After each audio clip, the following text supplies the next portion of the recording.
नमस्कार, इस समाचार बुलेटिन में आप सभी का स्वागत है। मैं हूं निखिल सिंह और समाचारों की शुरुआत सुर्खियों के साथ। बालासोर रेल हादसे में मरने वालों की संख्या हुई 280 के पार, 800 से ज्यादा लोग घायल।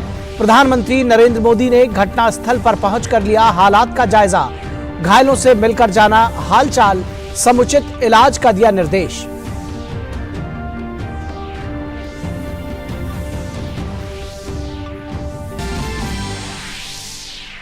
रेल मंत्री अश्विनी वैष्णव ने बालासोर में घटनास्थल पर चल रहे मरम्मत कार्य का लिया जायजा, कहा रेल हादसे की सही वजह का पता चला, बुधवार सुबह तक हालात सामान्य होने की जताई उम्मीद।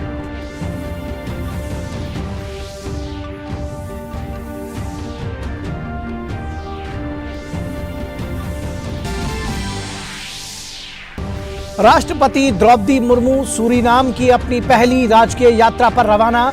सूरीनाम में कल भारतीयों के आगमन की 150वीं वर्षगांठ समारोह में होंगी मुख्य अतिथि। यात्रा के दूसरे चरण में 7 से 9 जून तक सर्बिया की करेंगी यात्रा।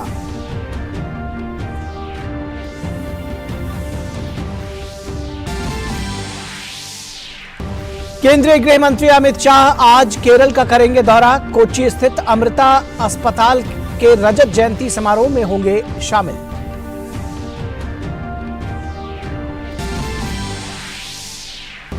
अमेरिकी रक्षा मंत्री लॉयड ऑस्टिन आज से 2 दिवसीय दौरे पर भारत आएंगे। अमेरिकी रक्षा मंत्री की होगी दूसरी भारत यात्रा। रक्षा मंत्री राजनाथ सिंह के साथ कल नई दिल्ली में होगी द्विपक्षीय वार्ता।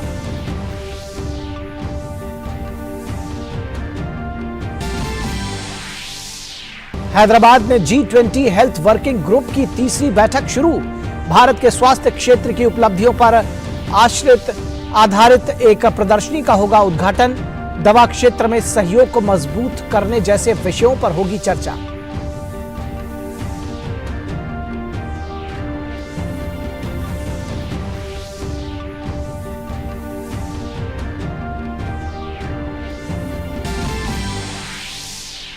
FA कप के फाइनल मुकाबले में इंग्लिश क्लब मैनचेस्टर सिटी ने सत्र का अपना दूसरा खिताब जीता। फाइनल मुकाबले में यूनाइटेड को 2-1 से दी मात। गुंडोगन ने पहले ही मिनट में सबसे तेज गोल कर रचा इतिहास।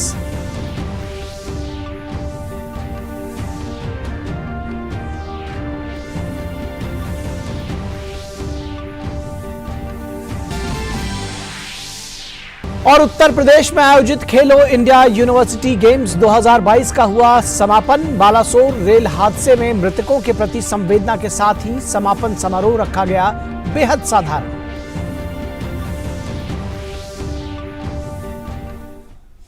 नमस्कार, डीडी न्यूज के इस बुलेटिन में आप सभी का स्वागत है। मैं हूं निखिल सिंह और सबसे पहले बात बालासोर रेल दुर्घटना से जुड़ी हुई करते हैं। रेल मंत्री अश्विनी वैष्णव ने दूरदर्शन न्यूज संवाददाता अभिषेक सिंह से घटनास्थल पर खास बातचीत की है। आइए सबसे पहले आपको वो सुनाते हैं। शुक्रवार को हुए भीषण रेल दुर्घटना के बाद जो है राहत और बचाव का कार्य युद्ध स्तर पर किया गया और अब जो है इस ट्रैक को बिल्कुल रिस्टोरेशन का जो काम है उस पर काफी ज्यादा जो है आप देख सकते हैं कैसे युद्ध स्तर पर किया जा रहा है। रेल मंत्री स्वयं इसकी जो है मॉनिटरिंग कर रहे हैं, घटनास्थल पर मौजूद है, हम उनसे बात करते हैं। सर, रिस्टोरेशन का जो पूरा काम है, क्या इसमें जटिल समस्याएं आ रही है और कब तक इसे पूरा किया जाए? कल माननीय प्रधानमंत्री श्री नरेंद्र मोदी जी स्वयं विजिट करके गए, साइट का इंस्पेक्शन करके गए और क्लियर इंस्ट्रक्शंस हम लोगों को देके गए। उन इंस्ट्रक्शंस के हिसाब से रिस्टोरेशन का काम रात भर चलता रहा और अभी भी तेज़ी से चल रहा है। आसपास के जितने भी डिविजन्स हैं उन सारे के सारे डिविजन्स के ऑफिसर्स को, मशीनों को, मैन पावर को, सबको डिप्लॉय किया गया है। और आप देख रहे हैं कि जो एक लाइन है उस लाइन का कंप्लीट रेलवे का जो रेलवे की पटरी होती है, ट्रैक होता है, ट्रैक का काम कंप्लीट हो गया है और अभी OHE जो ओवरहेड इलेक्ट्रिफिकेशन है वो काम चल रहा है। ये तेज़ी से एक लाइन और ये दूसरी लाइन का भी ट्रैक बनाने का काम ऑलरेडी हो गया है कंप्लीट। जो भी एक्शन लेना है रेस्टोरेशन के लिए एक पॉइंट पे पूरे एरिया को 8 सेगमेंट्स में डिवाइड किया गया है और 8 सेगमेंट में हर एक सेगमेंट का एक ऑफिसर उसके लिए प्रॉपर्ली इंचार्ज हैं। सारे के सारे ऑफिसर्स सबके सब लोग शिफ्ट में काम कर रहे हैं। रात में 3 सीनियर ऑफिसर्स थे, वो अभी रेस्ट में गए। अभी 2 सीनियर ऑफिसर्स यहाँ पे दिन में रहेंगे। एक तरीके से बिल्कुल प्रॉपर मैनेजमेंट जिस तरह से रहना चाहिए साइट का, उस हिसाब से होके जो बुधवार सुबह तक कंप्लीट रेस्टोरेशन करके नॉर्मलाइज करना है सिचुएशन का, उस टारगेट पे काम कर रहे हैं। और जिस तेज़ी से काम चल रहा है होपफुली उससे बुधवार से पहले हो जाएगा। साथ ही साथ इंक्वायरी का काम भी, जो इंडिपेंडेंट एजेंसी है कमिश्नर ऑफ रेल सेफ्टी, उन्होंने अपना इंक्वायरी का काम भी करीब बहुत तेज़ी से उसमें आगे बढ़ गए हैं। कल साइट पे आए थे, साइट पे आके जिनके भी स्टेटमेंट लेने थे, जिस कारण से हुआ वो कारण रूट कॉज आइडेंटिफाई कर लिया गया है और जिन्होंने ये काम किया है वो लोग भी आइडेंटिफाई हो गए हैं। और इसके ऊपर जैसे ही कमिश्नर ऑफ रेल सेफ्टी की इंक्वायरी रिपोर्ट आएगी और इसमें पीछे क्या कारण थे, किस कारण से एक हादसा किया गया, वो भी जानकारी जल्दी सामने आ जाएगी। सर, बहुत बड़ी बात बता रहे हैं कि इतनी जल्दी जो है वो जांच जो है उसमें इनिशियल रूट लेवल का जो कारण है उसे पता कर लिया गया। किस तरीके के सर मतलब ये तकनीकी तौर पर या फिर मानवीय कोई पहलू इसके पीछे है या फिर असामाजिक तत्वों का कुछ अगर इस बारे में? अभी कुछ भी कहना उचित नहीं है, संभव है लेकिन उचित नहीं है अभी। जब इंडिपेंडेंट एजेंसी अपनी रिपोर्ट देगी उसके बाद में ही मैं कुछ बोलूँगा, लेकिन क्लियरली जांच हो गई। कल ममता जी आई थी यहाँ पर, उनका स्टेटमेंट मैं स्पष्ट करना चाहता हूँ कि ये जो दुर्घटना हुई है उस दुर्घटना का कोलिजन अवॉइडेंस सिस्टम की बात नहीं है। ये जिसने भी किया है उसने एक ऐसा परिवर्तन किया है पॉइंट मशीन में, ट्रैक की जो कन्फिग्रेशन होती है, जिस कन्फिग्रेशन से बाकी सारी की सारी चीज़ें चलती है, उस कन्फिग्रेशन में चेंज हुआ है जिसके कारण ये हादसा हुआ है। इतना दर्दनाक हादसा, लेकिन सब चीज़ें मैं तभी बोलूँगा जब इंडिपेंडेंट एजेंसी की रिपोर्ट आ जाए। रिपोर्ट आने का सर इंतजार रहेगा। एक चीज़ और सर, कल प्रधानमंत्री भी यहाँ विजिट करके गए, जो राहत और बचाव के बाद जो अस्पतालों में इलाज चल रहा है उनके लिए जो गंभीर रूप से घायल हैं उसके लिए किस तरीके से व्यवस्था की गई है, जो जिनका इलाज यहाँ नहीं हो सकता या बाहर किसी बड़े अस्पताल में? पूरी की पूरी भारत सरकार इस पूरे रेस्टोरेशन मिशन पे लगी हुई है। माननीय हेल्थ मिनिस्टर मनसुख भाई मांडविया जी ऑलरेडी भुवनेश्वर में है। लगातार कल उन्होंने एम्स से टीम भेजी है, दिल्ली से टीम्स आई है, हैदराबाद से टीम्स आई हैं, राज्य सरकार की टीमें भी सब लगी है। इलाज में कोई भी कसर नहीं रखी जाएगी और जितने भी परिजन हैं, बहुत ही दुखद परिस्थिति में जो परिजन, उनको साइट पे लाने के लिए, उनको लाने के लिए परिजन स्पेशल ट्रेन्स चलाई जा रही है। कलकत्ता से, चेन्नई से, बेंगलोर से, हैदराबाद से फैमिली रिलेटिव स्पेशल ट्रेन्स चलाई जा रही है जिससे कि परिजन आज आ सके। जो हमारा कानून का तरीका है CRPC, क्रिमिनल प्रोसीजर कोड, उसके हिसाब से डेड बॉडीज़ का किस तरह से उनको एम्बॉम करके पूरा संवेदना के साथ रखा जा रहा है। एम्स भुवनेश्वर को इसका कंप्लीट सेंटर बनाया गया है और उसके हिसाब से रात में डेड बॉडीज़ को शिफ्ट भी किया गया है ऑलरेडी और शिफ्टिंग का प्रोसेस भी चल रहा है जिससे कि प्रॉपर एम्बॉम होके रह सके। DNA फिंगरप्रिंट जो होता है वो कंप्लीट प्रॉपर हो सके, जिससे कि हर परिजन को अपने खोए हुए परिवारजनों का एक जो दुख है उस दुख में भी एक साइंटिफिक तरीके से उनके पास हम पहुंच सके। सर, अंतिम सवाल सर, ये रेस्टोरेशन के वर्क तक क्या आप यहीं पर सर मौजूद रहेंगे? हाँ, मैं यहाँ रहूँगा, जब तक गाड़ी नहीं चलेगी तब तक मैं यहीं रहूँगा। धन्यवाद सर। तो आपने सुना रेल मंत्री अश्विनी वैष्णव को कि किस तरीके से लगातार वो यहाँ पर मौजूद हैं और पूरा रेस्टोरेशन का काम देख रहे हैं। एक ट्रैक का काम पूरा किया जा चुका है और अब जो बाकी के 2 ट्रैक हैं उसको जल्द से जल्द उसको भी रिस्टोर करने की तैयारी है। और रेल मंत्री का ये कहना है कि जब तक ये ट्रैक पूरा नहीं हो जाता, यहाँ से ट्रेन नहीं गुजर जाती, तब तक वो यहीं पर मौजूद रहेंगे। Abhishek Singh, DD news, Balasore. तो बेहद महत्वपूर्ण बातचीत रेल मंत्री अश्विनी वैष्णव के साथ अभी आपने सुनी। हमारे संवाददाता अभिषेक सिंह ने की। रेल मंत्री ने कहा कि दूसरी लाइन जो है, जो वहां पर 4 ट्रैक्स हैं, 3 ट्रैक्स हैं, उनमें से एक लाइन रिस्टोर हो गई है। बाकी लाइनों को रिस्टोर करने के लिए दिन रात काम किया जा रहा है। उन्होंने बताया कि एरिया को 8 सेगमेंट्स में, जो पूरा एरिया है, जो एक्सीडेंट साइट है जहां पर रेस्टोरेशन का काम चल रहा है, उसको 8 सेगमेंट्स में बांटा गया है और हर सेगमेंट पर एक सीनियर ऑफिसर को इंचार्ज इंचार्ज बनाया गया है, शिफ्ट्स में काम हो रहा है और लगातार रात दिन इन सीनियर ऑफिसर्स की अगुवाई में 1000 से ज्यादा कर्मचारी दिन रात इस रेस्टोरेशन के काम में लगाए गए हैं।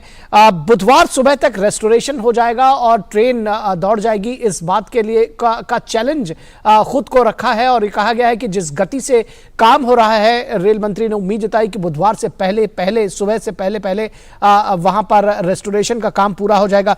रेलवे सेफ्टी, जो कमिश्नर रेलवे सेफ्टी है, उनकी जांच पूरी हो चुकी है और उसके साथ ही साथ इसका जो रूट कॉज है उसको आइडेंटिफाई कर लिया गया है।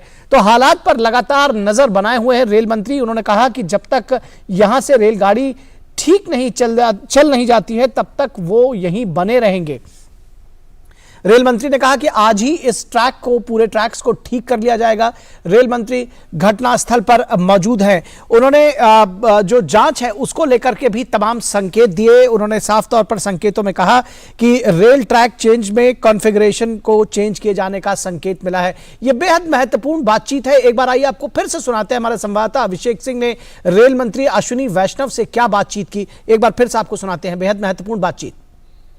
शुक्रवार को हुए भीषण रेल दुर्घटना के बाद जो है राहत और बचाव का कार्य युद्ध स्तर पर किया गया और अब जो है इस ट्रैक को बिल्कुल रिस्टोरेशन का जो काम है उस पर काफी ज्यादा जो है आप देख सकते हैं कैसे युद्ध स्तर पर किया जा रहा है। रेल मंत्री स्वयं इसकी जो है मॉनिटरिंग कर रहे हैं, घटनास्थल पर मौजूद है। हम उनसे बात करते हैं। सर, रिस्टोरेशन का जो पूरा काम है, क्या इसमें जटिल समस्याएं आ रही है और कब तक इसे पूरा किया जाए?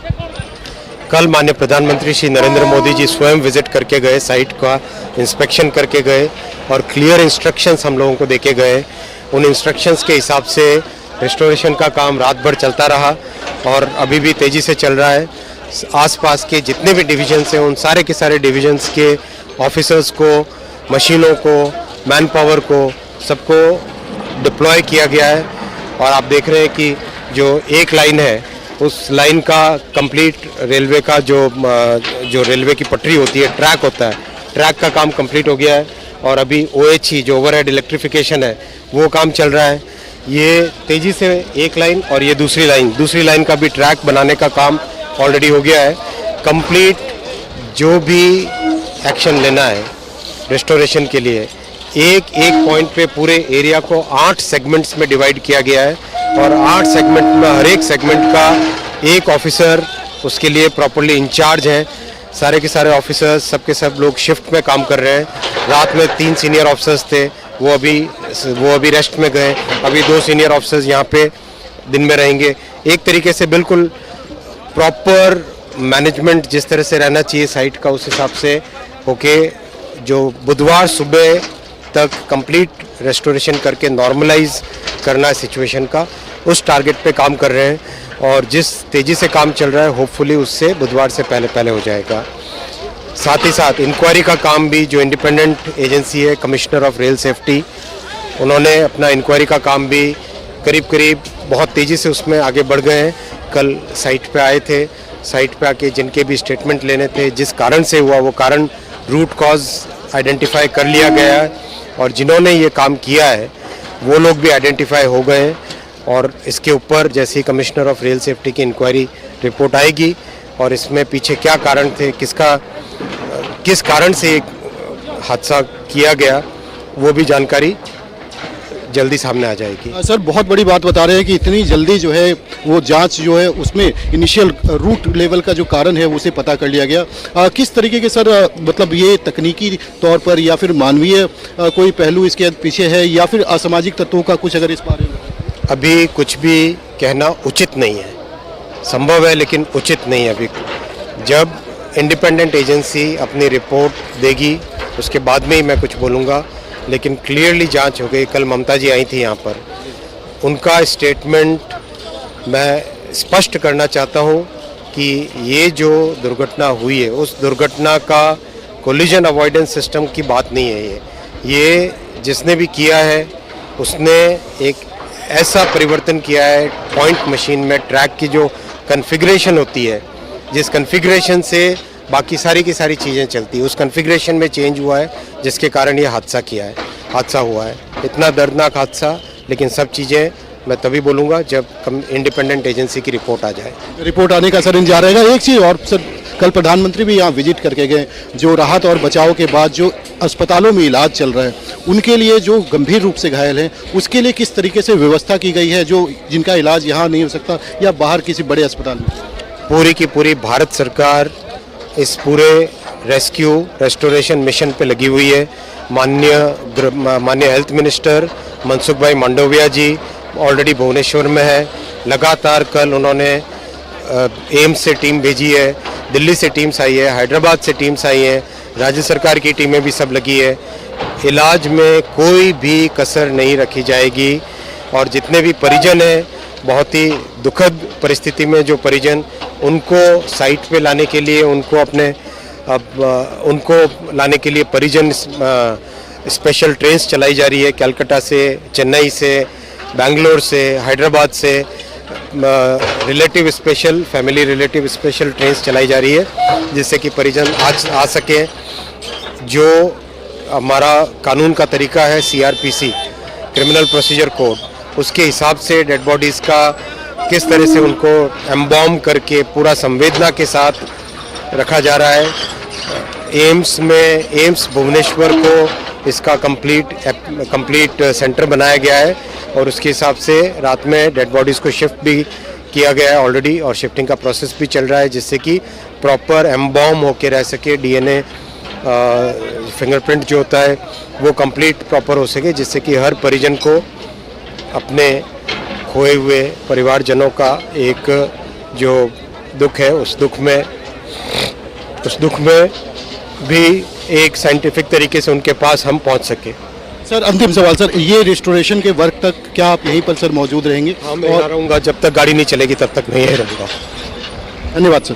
तो आपने सुना रेल मंत्री अश्विनी वैष्णव को कि किस तरीके से लगातार वो यहाँ पर मौजूद हैं और पूरा रेस्टोरेशन का काम देख रहे हैं। एक ट्रैक का काम पूरा किया जा चुका है और अब जो बाकी के 2 ट्रैक हैं उसको जल्द से जल्द उसको भी रिस्टोर करने की तैयारी है। और रेल मंत्री का ये कहना है कि जब तक ये ट्रैक पूरा नहीं हो जाता, यहाँ से ट्रेन नहीं गुजर जाती, तब तक वो यहीं पर मौजूद रहेंगे। Abhishek Singh, DD news, Balasore. तो बेहद महत्वपूर्ण बातचीत रेल मंत्री अश्विनी वैष्णव के साथ। रेल मंत्री ने कहा कि हादसे की सही वजह का पता चल गया है। उन्होंने संकेत दिए, उन्होंने कहा कि खुल करके वो अभी नहीं बताएंगे क्योंकि जब तक प्राइवेट एजेंसी की जांच सबमिट नहीं हो जाती, उन्होंने कहा कि ये जांच पूरी हो चुकी है लेकिन ये जांच जब तक सबमिट नहीं हो जाती तब तक वो खुलकर कुछ नहीं कहेंगे। लेकिन उन्होंने इशारों में जरूर बताया कि पॉइंट मशीन में ट्रैक कॉन्फ़िगरेशन सिस्टम में बदलाव किया गया है और कौन इसको बदलाव को करने वाला है, जिन्होंने ये काम किया है वो भी आइडेंटिफाई हो गए हैं। रेल मंत्री ने अपनी बातचीत के दौरान ये कहा, उन्होंने संकेत दिया कि पॉइंट मशीन में रेल कॉन्फ़िगरेशन सिस्टम में कोई चेंज किया गया है। उन्होंने ममता बनर्जी के बयान का भी संकेत दिया। उन्होंने कहा कि जो ममता बनर्जी ने बात कही थी कि कोलिजन अवॉइडेंस सिस्टम ने काम नहीं किया, दरअसल ये कोलिजन अवॉइडेंस सिस्टम का फेलियर नहीं है बल्कि ये कुछ और है। और उन्होंने इशारा किया कि ये पॉइंट मशीन में ट्रैक कॉन्फ़िगरेशन सिस्टम में बदलाव करने की बात है और उसके बाद ये जिस व्यक्ति ने इस बदलाव को किया है वो भी चिन्हित हो गया है। फिलहाल बहुत खुलकर उन्होंने कोई बात इस पर नहीं कही। उन्होंने कहा कि इस पर अभी कुछ कहना ठीक नहीं होगा कि आखिर ये इस हादसे की जो असल वजह है वो क्या है, लेकिन इस हादसे की असल वजह की पहचान कर ली गई है। जिन लोगों की वजह से ये किया गया है ये भी पहचान कर ली गई है। ये सीधी तस्वीरें आप देख रहे हैं इस वक्त बालासोर रेल दुर्घटना स्थल से और आप देख सकते हैं कि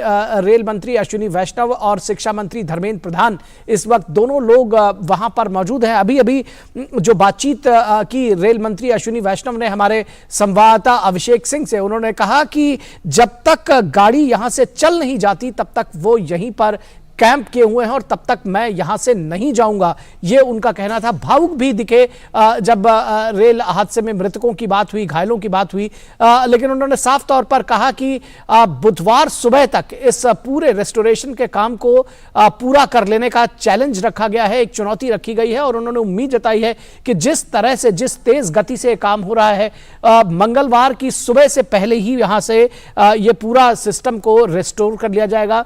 उन्होंने कहा कि रिपोर्ट आने के बाद सख्त से सख्त कार्रवाई की जाएगी, जो भी इसमें दोषी होंगे उनको बख्शा नहीं जाएगा। रेल मंत्री ने कहा इंतजार कीजिए, गलती का पता भी चल जाएगा, हादसे की सही वजह का पता चल गया है। रेल मंत्री ने डीडी न्यूज के साथ खास बातचीत में बात कही। उन्होंने कहा कि रिपोर्ट सार्वजनिक करने के बाद ही इस बात को बताया जाएगा, रिपोर्ट आने के बाद सख्त से सख्त कार्रवाई की जाएगी। रेल मंत्री ने साफ तौर पर कहा इंतजार कीजिए, गलती करने वालों का भी पता चल जाएगा। उन्होंने कहा कि जिन्होंने ये काम किया है वो भी आइडेंटिफाई हो गए हैं। एक बार फिर से आपको ये बातचीत जो एक्सक्लूसिव बातचीत है, बेहद महत्वपूर्ण बातचीत है रेल मंत्री अश्विनी वैष्णव के साथ हमारे संवाददाता अभिषेक सिंह की, आपको सुनवाते हैं। शुक्रवार को हुए भीषण रेल दुर्घटना के बाद जो है राहत और बचाव का कार्य युद्ध स्तर पर किया गया और अब जो है इस ट्रैक को बिल्कुल रिस्टोरेशन का जो काम है उस पर काफी ज्यादा जो है आप देख सकते हैं कैसे युद्ध स्तर पर किया जा रहा है। रेल मंत्री स्वयं इसकी जो है मॉनिटरिंग कर रहे हैं, घटनास्थल पर मौजूद है, हम उनसे बात करते हैं। सर, रिस्टोरेशन का जो पूरा काम है, क्या इसमें जटिल समस्याएं आ रही है और कब तक इसे पूरा किया जाए?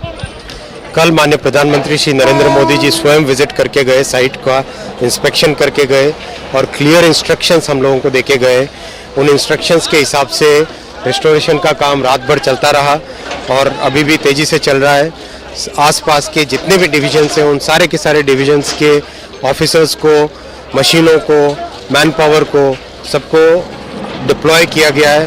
और आप देख रहे हैं कि जो एक लाइन है उस लाइन का कंप्लीट रेलवे का जो रेलवे की पटरी होती है, ट्रैक होता है, ट्रैक का काम कंप्लीट हो गया है और अभी OHE जो ओवरहेड इलेक्ट्रिफिकेशन है वो काम चल रहा है।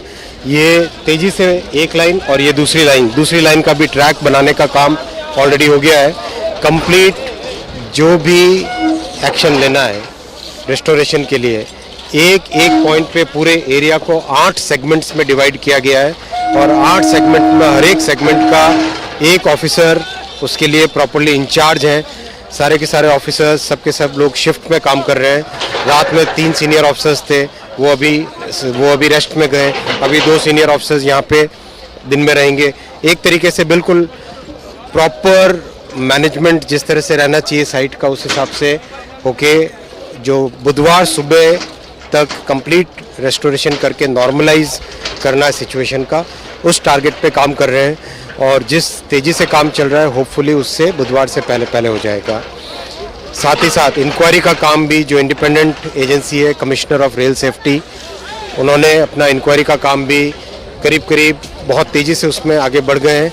कल साइट पे आए थे, साइट पे आके जिनके भी स्टेटमेंट लेने थे, जिस कारण से हुआ वो कारण, रूट कॉज आइडेंटिफाई कर लिया गया है और जिन्होंने ये काम किया है वो लोग भी आइडेंटिफाई हो गए हैं। और इसके ऊपर जैसे ही कमिश्नर ऑफ रेल सेफ्टी की इंक्वायरी रिपोर्ट आएगी और इसमें पीछे क्या कारण थे, किस कारण से हादसा किया गया, वो भी जानकारी जल्दी सामने आ जाएगी। सर, बहुत बड़ी बात बता रहे हैं कि इतनी जल्दी जो है वो जांच जो है उसमें इनिशियल रूट लेवल का जो कारण है उसे पता कर लिया गया। किस तरीके के सर मतलब ये तकनीकी तौर पर या फिर मानवीय कोई पहलू इसके पीछे है या फिर असामाजिक तत्वों का कुछ अगर इस बारे में? अभी कुछ भी कहना उचित नहीं है, संभव है लेकिन उचित नहीं है। अभी जब इंडिपेंडेंट एजेंसी अपनी रिपोर्ट देगी उसके बाद में ही मैं कुछ बोलूँगा, लेकिन क्लियरली जांच हो गई। कल ममता जी आई थी यहाँ पर, उनका स्टेटमेंट मैं स्पष्ट करना चाहता हूँ कि ये जो दुर्घटना हुई है उस दुर्घटना का कोलिजन अवॉइडेंस सिस्टम की बात नहीं है। ये जिसने भी किया है उसने एक ऐसा परिवर्तन किया है पॉइंट मशीन में, ट्रैक की जो कन्फिग्रेशन होती है, जिस कन्फिग्रेशन से बाकी सारी की सारी चीज़ें चलती है, उस कन्फिग्रेशन में चेंज हुआ है जिसके कारण ये हादसा हुआ है। इतना दर्दनाक हादसा, लेकिन सब चीज़ें मैं तभी बोलूँगा जब इंडिपेंडेंट एजेंसी की रिपोर्ट आ जाए। रिपोर्ट आने का सर इंतजार रहेगा। एक चीज़ और सर, कल प्रधानमंत्री भी यहाँ विजिट करके गए, जो राहत और बचाव के बाद जो अस्पतालों में इलाज चल रहा है उनके लिए जो गंभीर रूप से घायल हैं उसके लिए किस तरीके से व्यवस्था की गई है, जो जिनका इलाज यहाँ नहीं हो सकता या बाहर किसी बड़े अस्पताल में? पूरी की पूरी भारत सरकार इस पूरे रेस्टोरेशन मिशन पे लगी हुई है। माननीय हेल्थ मिनिस्टर मनसुख भाई मांडविया जी ऑलरेडी भुवनेश्वर में है। लगातार कल उन्होंने एम्स से टीम भेजी है, दिल्ली से टीम्स आई है, हैदराबाद से टीम्स आई हैं, राज्य सरकार की टीमें भी सब लगी है। इलाज में कोई भी कसर नहीं रखी जाएगी और जितने भी परिजन हैं, बहुत ही दुखद परिस्थिति में जो परिजन, उनको साइट पे लाने के लिए, उनको लाने के लिए परिजन स्पेशल ट्रेन्स चलाई जा रही है। कलकत्ता से, चेन्नई से, बेंगलोर से, हैदराबाद से फैमिली रिलेटिव स्पेशल ट्रेन्स चलाई जा रही है, जिससे कि परिजन आ सके। जो हमारा कानून का तरीका है, CRPC क्रिमिनल प्रोसीजर कोड, उसके हिसाब से डेड बॉडीज़ का किस तरह से उनको एम्बॉम करके पूरा संवेदना के साथ रखा जा रहा है। एम्स भुवनेश्वर को इसका कंप्लीट सेंटर बनाया गया है और उसके हिसाब से रात में डेड बॉडीज़ को शिफ्ट भी किया गया है ऑलरेडी, और शिफ्टिंग का प्रोसेस भी चल रहा है, जिससे कि प्रॉपर एम्बॉम होके रह सके। DNA फिंगरप्रिंट जो होता है वो कंप्लीट प्रॉपर हो सके, जिससे कि हर परिजन को अपने खोए हुए परिवारजनों का एक जो दुख है, उस दुख में भी एक साइंटिफिक तरीके से उनके पास हम पहुंच सके। सर, अंतिम सवाल सर, ये रिस्टोरेशन के वर्क तक क्या आप यहीं पर सर मौजूद रहेंगे? हाँ, मैं यहाँ रहूँगा, जब तक गाड़ी नहीं चलेगी तब तक मैं यहीं रहूँगा। धन्यवाद सर। तो आपने सुना रेल मंत्री अश्विनी वैष्णव को कि किस तरीके से लगातार वो यहाँ पर मौजूद हैं और पूरा रेस्टोरेशन का काम देख रहे हैं। एक ट्रैक का काम पूरा किया जा चुका है और अब जो बाकी के 2 ट्रैक हैं उसको जल्द से जल्द उसको भी रिस्टोर करने की तैयारी है। और रेल मंत्री का ये कहना है कि जब तक ये ट्रैक पूरा नहीं हो जाता, यहाँ से ट्रेन नहीं गुजर जाती, तब तक वो यहीं पर मौजूद रहेंगे। Abhishek Singh, DD news, Balasore. तो बेहद महत्वपूर्ण कुछ जानकारियां रेल मंत्री अश्विनी वैष्णव ने हमारे संवाददाता के साथ खास बातचीत में दी हैं। अश्विनी वैष्णव ने अभिषेक सिंह के साथ बातचीत करने में बताया कि जो रेल हादसा हुआ है, इसके रिपोर्ट को सार्वजनिक करने से पहले अध्ययन किया जा रहा है इसका, और रिपोर्ट आने के बाद सख्त से सख्त कार्रवाई की जाएगी जो इसमें शामिल रहे। उन्होंने संकेतों में कहा कि जो पॉइंट मशीन है, जो ट्रैक कॉन्फ़िगरेशन सिस्टम है, उसकी पॉइंट मशीन में कुछ छेड़छाड़ की गई है और जिस कॉन्फ़िगरेशन से बाकी सारी चीज़ें चलती हैं उनमें कुछ परिवर्तन किया गया है और ऐसे व्यक्ति को आइडेंटिफाई कर लिया गया। उन्होंने कहा जिन्होंने ये काम किया है वो भी आइडेंटिफाई हो गए हैं और रिपोर्ट सार्वजनिक करने से पहले उसका अध्ययन किया जा रहा है। उन्होंने खुलकर तो सारी बातें नहीं बताई, लेकिन उन्होंने कहा कि रिपोर्ट को सार्वजनिक किए जाने से पहले उसका अध्ययन किया जा रहा है और जो पॉइंट मशीन है ट्रैक कॉन्फ़िगरेशन सिस्टम में, उसमें छेड़छाड़ की गई है। और उन्होंने कहा कि इंतजार कीजिए, गलती करने वाले का शीघ्र ही पता चल जाएगा, रिपोर्ट आते ही गलती करने वालों का पता चल जाएगा। और इसके साथ ही साथ उन्होंने कहा कि जो पॉइंट मशीन में ट्रैक कॉन्फ़िगरेशन सिस्टम है उसमें छेड़छाड़ की गई है, जिस कॉन्फ़िगरेशन से बाकी सारी चीज़ें चलती हैं उसमें छेड़छाड़ में परिवर्तन किया गया। और उन्होंने साफ तौर पर बताया कि बुधवार तक इस रेस्टोरेशन के काम को पूरा कर लिया जाएगा। एरिया को 8 सेगमेंट्स में बांटा गया है, 8 हिस्सों में बांटा गया है और सीनियर ऑफिसर्स उस एक सेगमेंट के इंचार्ज हैं। दिन रात में शिफ्ट में पालियों में काम किया जा रहा है और पूरी दिन रात काम किया जा रहा है। बुधवार सुबह तक रेस्टोरेशन का काम पूरा कर लिए जाने का डेडलाइन रखी गई है और उन्होंने कहा कि जिस तेज गति से काम हो रहा है उसके मुताबिक बुधवार सुबह से पहले ये चीज़ें रेस्टोर हो जाएंगी। उन्होंने भावुक थे जब घायलों की बात की। रेल मंत्री ने कहा कि घायलों का पूरा ख्याल रखा जा रहा है। अश्विनी वैष्णव ने कहा कि स्वास्थ्य मंत्री मनसुख मांडविया भुवनेश्वर में मौजूद हैं और जो घायल हैं उनका समुचित इलाज हो सके। जो मृतक हैं उनकी जो बॉडीज़ हैं उनको एम्बाम किया जा रहा है, शव लेपन किया जा रहा है ताकि वो ख़राब ना हो सके। और उसके साथ ही साथ उन्होंने कहा कि इस वक्त जो जांच है वो पूरी हो चुकी है, लेकिन इसके बारे में कुछ भी कहना उचित नहीं होगा। फिलहाल केंद्रीय शिक्षा मंत्री धर्मेंद्र प्रधान क्या कुछ कह रहे हैं? संवेदना सारे मृतक परिवारों के प्रति है, जो आहत हुए हैं, जो विभिन्न हॉस्पिटल में हैं, जो घर लौटे हैं, सभी की चिंता हम लोगों के पास है। और कल प्रधानमंत्री जी सबको संभालने के लिए खुद आए थे और हमारी दायित्व बनती है कैसे ये नॉर्मलसी बढ़े, नॉर्मलसी हो जाए। रिस्टोरेशन काम भी शुरू हो गया है, आप देख रहे हैं तेजी से कैसे ये काम हो रहा है। मेरा पूरा भरोसा है हम नॉर्मलसी की ओर बढ़ रहे हैं और रेस्क्यू काम कल से हो गया था। कुछ लोगों की जान गई है, अत्यंत कष्ट की खबर है ये, और सभी को जो आहत हुए हैं सबकी चिंता किया जा रहा है।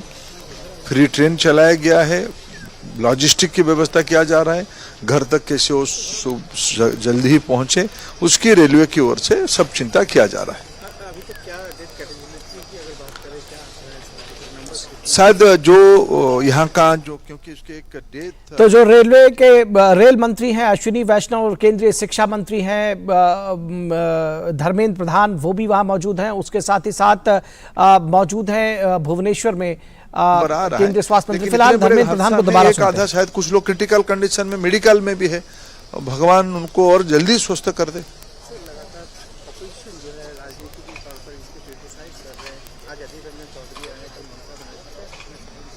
देखिए, मैं इस क्षण में कोई राजनीतिक भाषण नहीं कहना चाहता हूँ। हमारी देश की रेलवे ये बहुत एक सदियों का संगठन है, उसकी कॉम्पिटेंसी पे हमें भरोसा है। इस प्रकार के हादसा होने के बाद जो इंक्वायरी प्रक्रिया होती है उसी को हम सब पहले भी निर्भर किए हैं, इस बार भी हम भरोसा कर रहे हैं। एक बार रेलवे अपना लॉजिकल इंक्वायरी कर ले, फिर उसकी घटना की, जैसे कल मैं इतना आज दोहराऊंगा, प्रधानमंत्री जी ने कहा कि हमें इसको गंभीरता से लिया है और हम सभी को किसी को उसमें से कोई इन्वॉल्व हुआ व्यक्ति को हम उसमें से छोड़ेंगे नहीं। नहीं, मैं आज की विषय में इतना ही कहना उचित मानता हूं। तो इस घटना में शामिल का इसमें जो भी इन्वॉल्व होंगे उनको छोड़ा नहीं जाएगा, ये कल प्रधानमंत्री ने भी कहा था और आज धर्मेंद्र प्रधान ने उस बात को दोहराया है। 3 केंद्रीय मंत्री इस वक्त उड़ीसा में कैंप कर रहे हैं। धर्मेंद्र प्रधान केंद्रीय शिक्षा मंत्री, जिनको अभी आपने सुना, बेहद महत्वपूर्ण बात रेलवे मंत्री अश्विनी वैष्णव ने कही और केंद्रीय स्वास्थ्य और परिवार कल्याण मंत्री मनसुख मांडविया भी घायलों की स्थिति की समीक्षा के लिए, उनका इलाज किस तरह से हो रहा है उसको देखने के लिए भुवनेश्वर में मौजूद हैं। तो लगातार जो रेस्टोरेशन का काम है वो चल रहा है। जो गंभीर रूप से घायल हैं उनको किस तरह से उचित इलाज मिल सके उसकी पूरी व्यवस्था की जा रही है, उसकी देखभाल की जा रही है। और उसके साथ ही साथ जो मृतक हैं उनमें से कम 160 शव ऐसे हैं जिनका बताया जा रहा है कि जिनकी शिनाख्त अभी तक नहीं हो सकी है, उनके परिजन वहां तक नहीं पहुंच सके हैं। तो शवों को की स्थिति न खराब होने पाए इसके लिए उनको एम्बाम किया जा रहा है, यानी कि शवों का लेपन किया जा रहा है विशेष लेप के द्वारा, जिससे कि वो सुरक्षित रह सके और वो जो डिस्टॉर्ट है वो ना हो सके शव। तो कुल मिलाकर लगातार हर एंगल पर, हर क्षेत्र में काम किया जा रहा है। इस रूट को रिस्टोर करने के लिए युद्ध स्तर पर काम किया जा रहा है। रेल मंत्री ने बताया कि 8 सेक्शंस में उस पूरे एरिया को बांटा गया है और लगातार सीनियर ऑफिसर्स की अगुवाई में जो काम है वो चल रहा है। दिन रात की पाली में वो काम हो रहा है, शिफ्ट्स में काम हो रहा है और दिन रात बिना थके बिना रुके उस पर काम किया जा रहा है। बुधवार तक की एक डेडलाइन रखी गई है कि बुधवार सुबह तक वहां पर रिस्टोर कर लिया जाएगा उस काम को। रेल मंत्री ने कहा कि जब तक रेल चल नहीं जाएगी तब तक वो स्वयं वहां मौजूद रहेंगे, कैंप करेंगे और इस पूरी का जो कार्य चल रहा है रेस्टोरेशन का उसकी वो निगरानी करते रहेंगे। उन्होंने साफ तौर पर कहा कि जो कमिश्नर रेलवे सिक्योरिटी हैं, सेफ्टी हैं, उनकी जांच कंप्लीट हो गई है और उसके बाद वो जांच शीघ्र ही उसको सामने लाया जाएगा। लेकिन उन्होंने संकेत दिए और कहा कि अभी फिलहाल इसके बारे में कुछ विस्तार से कहना ठीक नहीं होगा। लेकिन उन्होंने एक साफ तौर पर कहा कि जो पॉइंट मशीन है उसमें रेलवे ट्रैक कॉन्फ़िगरेशन में कुछ चेंज किया गया है और उस चेंज की वजह से बाकी बहुत सारी चीज़ें जिस पर चलती हैं, जिस पर निर्भर होती हैं, वो उसमें शायद कुछ चेंज किया गया है। उन्होंने खुलकर तो जानकारी नहीं दी है, लेकिन साथ में यह भी जोड़ा कि जिस भी व्यक्ति ने यह काम किया है उसको भी आइडेंटिफाई कर लिया गया है। फिलहाल रुकेंगे एक छोटे से ब्रेक के लिए, कहीं मत जाइएगा। ब्रेक के बाद भी खबरें जारी रहेंगी।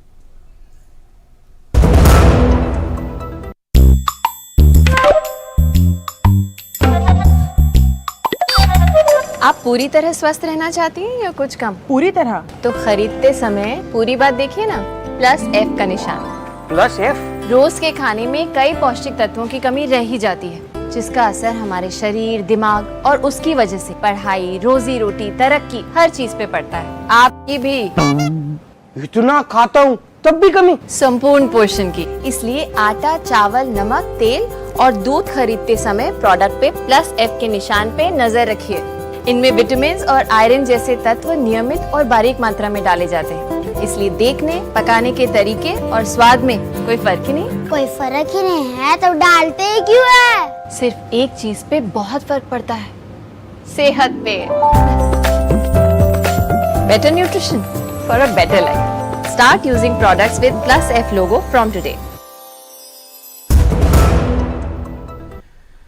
ब्रेक के बाद एक बार फिर आप सभी का स्वागत है। और ओडिशा में शुक्रवार शाम हुए भीषण रेल हादसे में मृतकों का आंकड़ा 280 के पार हो गया है। 800 से ज्यादा लोगों का इलाज अस्पतालों में जारी है। सरकार की प्राथमिकता घायलों के इलाज पर है। वहीं शनिवार को प्रधानमंत्री नरेंद्र मोदी भी घटनास्थल पर पहुंचे और हालात का उन्होंने जायजा लिया। अस्पताल जाकर वो घायलों से मिले। उन्होंने दुर्घटना स्थल पर चल रहे राहत कार्यों का मुआयना किया। प्रधानमंत्री ने सभी स्तर पर घटना की जानकारी ली। एनडीआरएफ के जवानों से भी बात की। आपदा प्रबंधन में लगे कर्मियों और स्थानीय अधिकारियों और रेलवे से जुड़े लोगों से विस्तृत जानकारी ली। दुर्घटना में जान गंवाने वाले लोगों के प्रति प्रधानमंत्री ने संवेदना व्यक्त की। उन्होंने कहा कि ऐसी वेदना को व्यक्त करने के लिए उनके पास शब्द नहीं हैं। इस बीच प्रधानमंत्री मोदी ने ओडिशा में ट्रेन हादसे पर दुनिया भर के नेताओं द्वारा जताए गए शोक संदेशों के लिए आभार जताया है। उन्होंने कहा कि उनके पास शब्द शोक संतप्त परिवारों को दुख सहने की शक्ति दे। इसके साथ ही प्रधानमंत्री ने राज्य सरकार, स्थानीय प्रशासन और नागरिकों का आभार जताया। प्रधानमंत्री ने कहा कि राहत और बचाव कार्य में लोगों ने जो काम किया है वो सराहनीय है। वहीं प्रधानमंत्री ने आश्वस्त किया कि घटना की जांच हर स्तर पर की जा रही है। उन्होंने कहा कि दोषियों के खिलाफ सख्त कार्रवाई की जाएगी।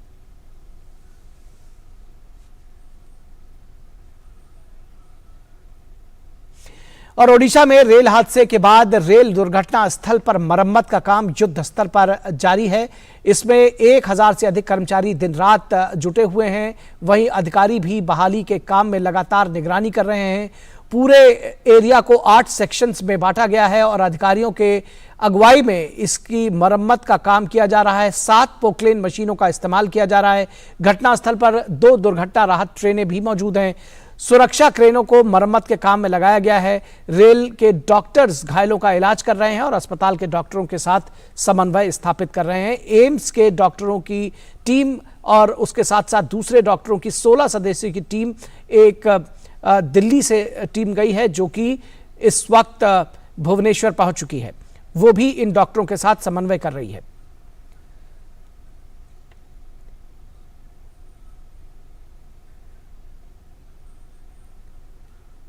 तो केंद्रीय मंत्री अश्विनी वैष्णव और साथ ही साथ केंद्रीय मंत्री धर्मेंद्र प्रधान, ये दोनों लोग घटना स्थल पर ही मौजूद हैं। रेल मंत्री लगातार कैंप किए हुए हैं इस जगह पर।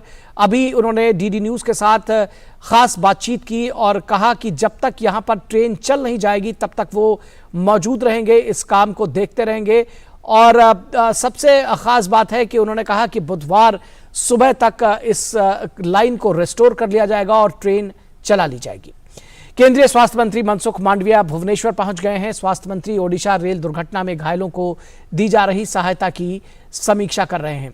स्वास्थ्य मंत्री एम्स भुवनेश्वर के साथ साथ कटक मेडिकल कॉलेज का भी दौरा कर रहे हैं। सूत्रों के मुताबिक दिल्ली एम्स के चिकित्सा विशेषज्ञों की एक टीम 1000 से अधिक घायलों के इलाज के लिए चिकित्सा उपकरणों के साथ घटनास्थल का दौरा करेगी और विभिन्न अस्पताल जहां पर घायलों का इलाज चल रहा है वहां के चिकित्सकों के साथ समन्वय स्थापित करेगी, उनको असिस्ट करेगी, जो जरूरत होगी उसको पूरा करेंगे। और अमेरिकी राष्ट्रपति जो बाइडेन ने ओडिशा के बालासोर में हुई ट्रेन दुर्घटना पर शोक व्यक्त किया और कहा कि हमारी प्रार्थनाएं उन लोगों के साथ हैं जिन्होंने अपने प्रियजनों को खोया है और कई लोग इस भयानक दुर्घटना में घायल भी हुए हैं। इस दुर्घटना में जान गंवाने वाले लोगों के प्रति राष्ट्रपति जो बाइडेन ने संवेदना व्यक्त की। और ओडिशा में हुए ट्रेन हादसे में जान गंवाने वाले लोगों और घायल लोगों के लिए देश भर में प्रार्थनाओं का दौर चल रहा है। वहीं सैंड आर्टिस्ट सुदर्शन पटनायक ने इस हादसे में घायल हुए लोगों के शीघ्र स्वस्थ होने की कामना की है। सुदर्शन पटनायक ने पुरी समुद्र तट पर कलाकृति के माध्यम से घायलों के शीघ्र स्वास्थ्य लाभ के लिए प्रार्थना का संदेश दिया है।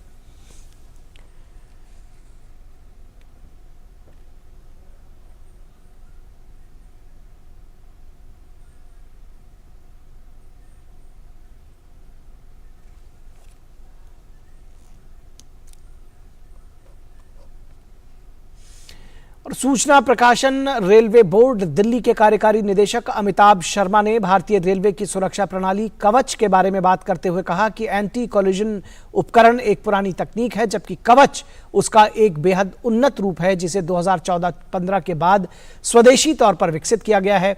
इसके साथ ही उन्होंने बताया कि दक्षिण मध्य रेलवे इस सुरक्षा प्रणाली को बड़े पैमाने पर तैनात कर रहा है। कोलिजन डिवाइस जो है ये बहुत ही पुरानी टेक्नोलॉजी है। इसका उन्नत स्वरूप हम लोगों ने टिकास जो कि है, जो कि जिसको आप कवच के नाम से भी जानते हैं, ये हम लोगों ने 2014-15 में इसका इंडिजिनियसली डिज़ाइन किया। इसका प्रूफ ऑफ कंसेप्ट जो है साउथ सेंट्रल रेलवे में हमने लगाया, ट्रायल किया, एक्सटेंसिव ट्रायल्स हुए। जब इसमें खरा उतरा तो फिर इसको पूरा नेशनल वाइड इसका रोल आउट किया गया। इसका हम लोगों ने फिर जो व्यस्ततम मार्ग हैं हमारे दिल्ली हावड़ा, दिल्ली मुंबई, इस पे इसको सैंक्शन किया गया और वहाँ पे काम चल भी रहा है, जोरों से चल रहा है। पूरी उम्मीद है कि ये 2024 तक हम लोग इसको लगा लेंगे। और विदेश मंत्री डॉक्टर एस जयशंकर दक्षिण अफ्रीका और नामीबिया की आधिकारिक यात्रा पर हैं। यात्रा के पहले चरण में दक्षिण अफ्रीका के केप टाउन पहुंचे विदेश मंत्री ने दक्षिण अफ्रीका के राष्ट्रपति सिरिल रामाफोसा से मुलाकात की।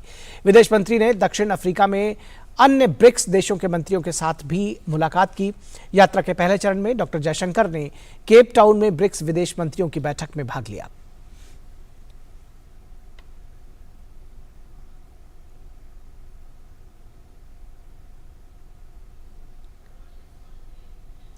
और विदेश मंत्री ने केप टाउन में भारतीय प्रवासियों के साथ संवाद कार्यक्रम में भी हिस्सा लिया। इस मौके पर उन्होंने भारत और दक्षिण अफ्रीका के बीच संबंधों और उन्हें आकार देने में भारतीय नागरिकों की भूमिका की सराहना की। विदेश मंत्री ने ब्रिक्स के महत्व और दुनिया पर उसके असर की चर्चा की। इसके साथ ही उन्होंने मोदी सरकार के नेतृत्व में पिछले 9 वर्षों के दौरान भारत में हुए क्रांतिकारी बदलावों पर भी विस्तार से बात की।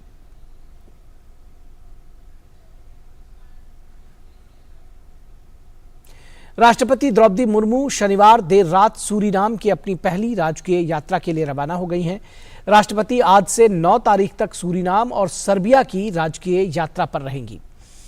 अपनी यात्रा के पहले चरण में राष्ट्रपति मुर्मू सूरीनाम गणराज्य के राष्ट्रपति चंद्रिका प्रसाद संतोखी के निमंत्रण पर आज से 6 जून तक सूरीनाम का दौरा करेंगी। यह यात्रा ऐतिहासिक महत्व रखती है क्योंकि सूरीनाम में 5 जून को मनाए जाने वाले भारतीयों के प्रथम आगमन की 150वीं वर्षगांठ समारोह में राष्ट्रपति द्रौपदी मुर्मू मुख्य अतिथि होंगी।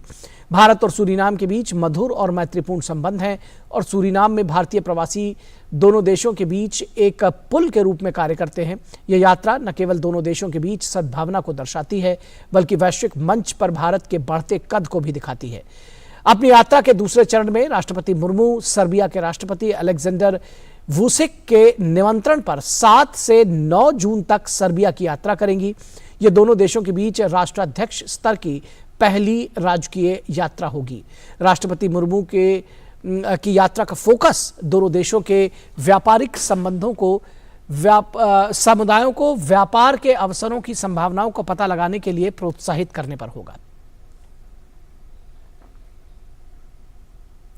और केंद्रीय गृह मंत्री अमित शाह आज केरल के दौरे पर रहेंगे। अमित शाह कोच्चि स्थित अमृता अस्पताल के रजत जयंती समारोह में शामिल होंगे।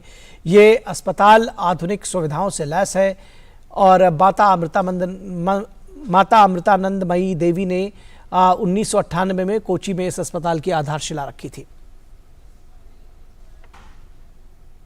और प्रधानमंत्री नरेंद्र मोदी की वॉशिंगटन यात्रा से पहले अमेरिकी रक्षा मंत्री लॉयड ऑस्टिन आज से भारत के 2 दिवसीय दौरे पर रहेंगे और इस दौरान वह द्विपक्षीय रणनीतिक संबंधों को और विस्तारित करने के तरीकों पर चर्चा करेंगे। लॉयड ऑस्टिन रक्षा मंत्री राजनाथ सिंह से मिलेंगे। ऑस्टिन ने हाल ही में जापान, सिंगापुर, फ्रांस और भारत की यात्रा की घोषणा करते हुए कहा कि वो राजनाथ सिंह और अन्य नेताओं से मिलने के लिए भारत का दौरा करेंगे। जनवरी 2021 में पदभार संभालने के बाद ऑस्टिन की ये दूसरी भारत यात्रा होगी। इसी के साथ ऑस्टिन इस साल भारत आने वाले चौथे अमेरिकी कैबिनेट स्तर के सचिव होंगे। इससे पहले विदेश मंत्री एंटनी ब्लिंकन, वित्त मंत्री जेनेट येलेन और वाणिज्य मंत्री जीना रायमोंडो ने फरवरी और मार्च में भारत का दौरा किया था।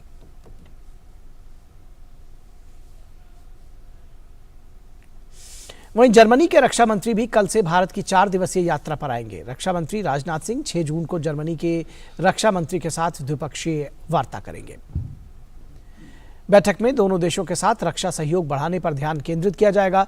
बैठक के दौरान औद्योगिक सहयोग पर ध्यान देने के साथ द्विपक्षीय रक्षा सहयोग के कई मुद्दों पर चर्चा होने की संभावना है। जर्मनी के रक्षा मंत्री कल से भारत की 4 दिवसीय यात्रा पर आएंगे। वो इंडोनेशिया से भारत आएंगे। रक्षा मंत्री राजनाथ सिंह के साथ अपनी बैठक के अतिरिक्त बोरिस पिस्टोरियस नई दिल्ली में इनोवेशन फॉर डिफेंस एक्सीलेंस द्वारा आयोजित एक कार्यक्रम के दौरान कुछ रक्षा स्टार्टअप से भी भेंट करेंगे। 7 जून को वो मुंबई की यात्रा करेंगे, जहां वो पश्चिमी नौसेना कमान और Mazagon dock shipbuilders limited के मुख्यालय का दौरा करेंगे।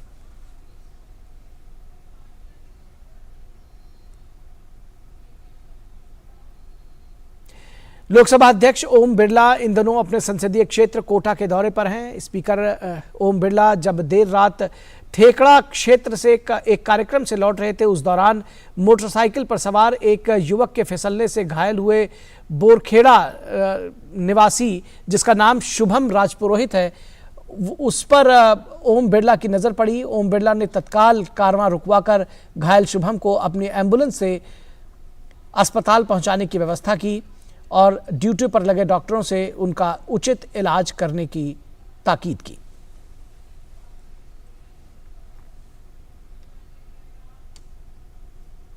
दिल्ली एनसीआर में पल पल मौसम का मिजाज बदल रहा है। दिल्ली एनसीआर में आज सुबह कई इलाकों में बारिश हुई। बारिश के बाद मौसम सुहावना हो गया, जिससे लोगों को भीषण गर्मी से राहत मिली है। साथ ही तापमान में भी गिरावट दर्ज की गई है। मौसम विभाग के अनुसार दिल्ली और उसके आसपास के अधिकांश इलाकों में आज बारिश के आसार हैं। मौसम विभाग के मुताबिक सफदरजंग, लोधी रोड और एनसीआर के आसपास के इलाकों में हल्की से मध्यम तीव्रता की बारिश और 30 से 50 किलोमीटर प्रति घंटे की रफ्तार से हवाएं चलेंगी।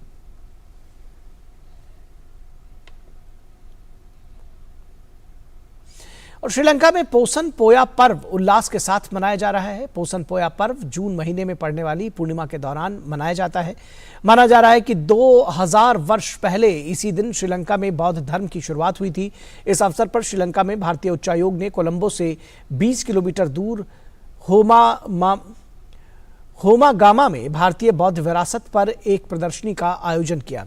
इस प्रदर्शनी का उद्घाटन श्रीलंका के जनसंचार मंत्री डॉक्टर बुंदला गुणावर्धन ने किया। प्रदर्शनी में भारत से बौद्ध धर्म की शिक्षाओं के साथ अरहंस महिंदा ने श्रीलंका आगमन से जुड़ी विशेष वस्तुओं को दर्शाया गया है।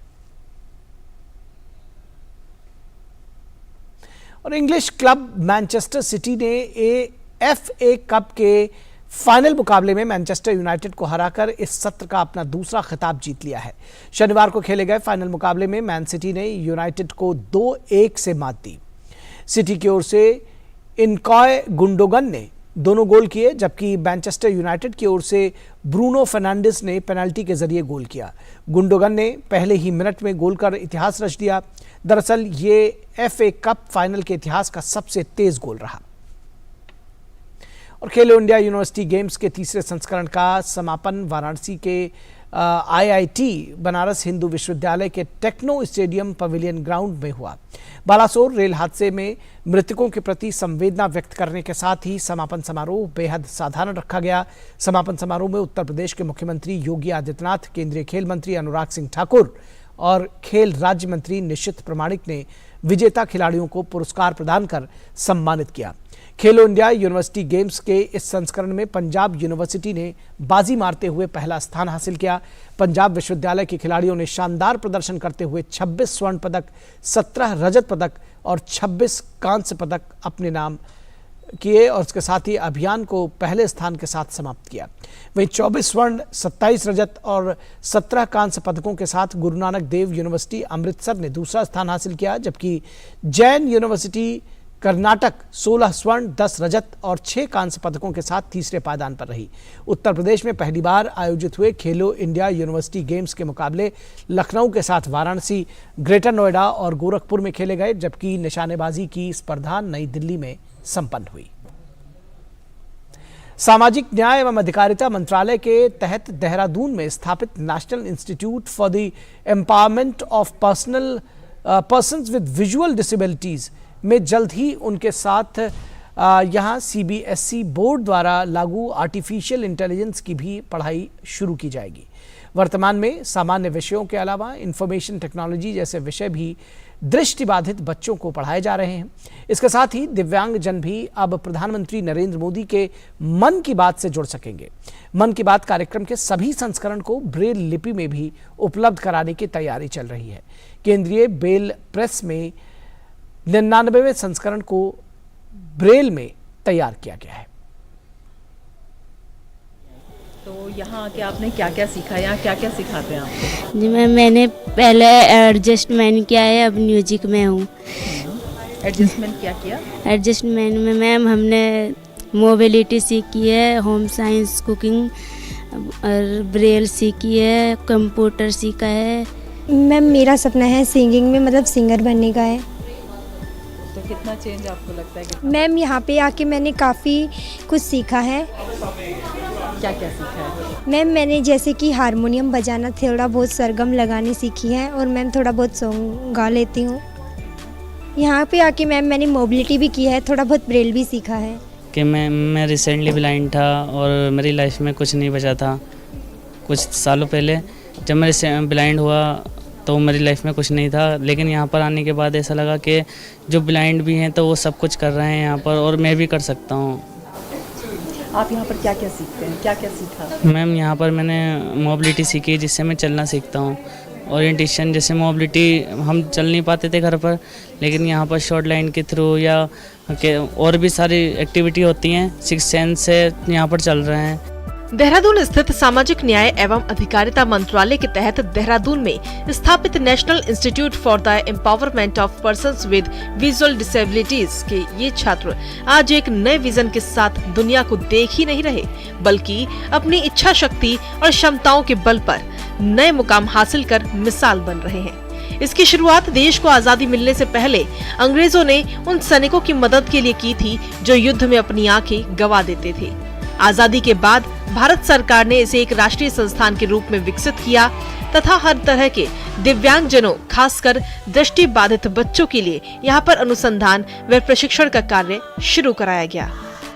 हम मोदी जी के उस शब्द को, दिव्य शब्द को अगर हम लें, जिसमें उन्होंने विकलांगता या इन शब्दों को रिप्लेस करते हुए दिव्यांगता जो शब्द दिया, वो निश्चित रूप से कहीं ना कहीं दिव्यांग जनों के जो मनोबल है उसको बहुत ज़्यादा बढ़ा देता है और ये एहसास दिलाता है कि हाँ, हम जो है सक्षम हैं और ये एम्पावरमेंट में कहीं ना कहीं वृद्धि करता है।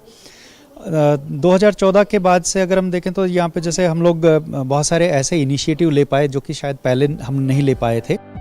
दिव्यांग जनों के लिए AI पाठ्यक्रम को शुरू करने की तैयारी पूरी हो चुकी है। अब यहाँ के छात्र आधुनिक तकनीक का इस्तेमाल कर IT क्षेत्र में भी अच्छा प्रदर्शन करेंगे। इन छात्रों के विकास के लिए यहाँ पर आर्टिफिशियल इंटेलिजेंस मशीनों, विशेष रूप से कंप्यूटर सिस्टम, AI के विशिष्ट अनुप्रयोगों में विशेषज्ञ प्रणाली एवं कंप्यूटिंग डिवाइस, वाक्य पहचान सहित कई उपकरणों की व्यवस्था दृष्टि बाधितों के लिए कर ली गई है। न्यू एजुकेशन पॉलिसी में ये व्यक्तिगत रूप से मानना है कि जितने भी PWD हैं इंक्लूडिंग VI, उनके लिए एक वरदान की तरह साबित होगी और इसमें गवर्नमेंट ने अलग अलग स्टेजेस डिसाइड की हैं, जिनमें foundational stage, preparatory stage, middle stage और सेकेंडरी स्टेज, ये सब स्टेज निर्धारित किए हैं। और अपने स्कूल में भी हमने इस बार न्यू एजुकेशन पॉलिसी के अकॉर्डिंग बाल वाटिका को इंट्रोड्यूस हम लोग कर रहे हैं और जुलाई से हमारी बाल वाटिका स्टार्ट हो जाएगी। इस समय यहाँ विभिन्न कक्षाओं में कुल 254 बच्चों का रजिस्ट्रेशन है। सभी बच्चे कॉलेज परिसर में स्थित छात्रावास में ही रहकर पढ़ाई करते हैं। सामान्य शिक्षा के अलावा skill development and economic empowerment पर खासा जोर है और सेंट्रल ब्रेल प्रेस भी है। आम चुनाव में दृष्टि बाधितों के लिए तैयार किए जाने वाले विशेष बैलेट भी इसी संस्थान से तैयार कराए जाते हैं। संस्थान ने दृष्टिहीन बच्चों के लिए एक खास चेस बोर्ड भी तैयार किया है। अत्याधुनिक ब्रेल प्रेस में प्रधानमंत्री श्री नरेंद्र मोदी के मन की बात कार्यक्रम का ब्रेल संस्करण उपलब्ध है। जिस बच्चे का इंटरेस्ट होता है, सबसे पहला है कि इंटरेस्ट, क्योंकि हर बच्चा जो है वो कितना बोलने में इंटरेस्टेड है या नहीं है, या कुछ ऐसे हैं जो बोलना तो चाहते हैं पर उन्हें हिम्मत नहीं होती है।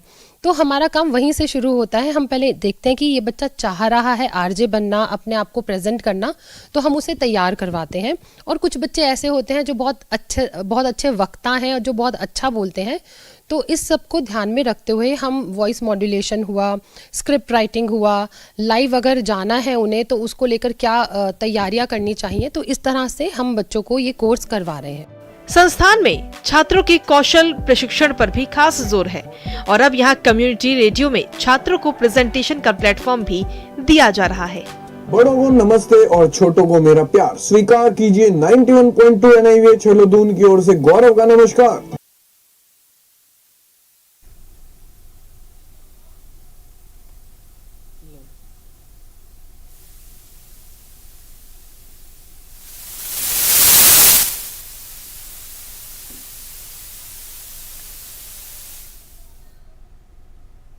इस समाचार बुलेटिन में बस इतना ही। हमारी पूरी टीम को दीजिए इजाजत। नमस्कार।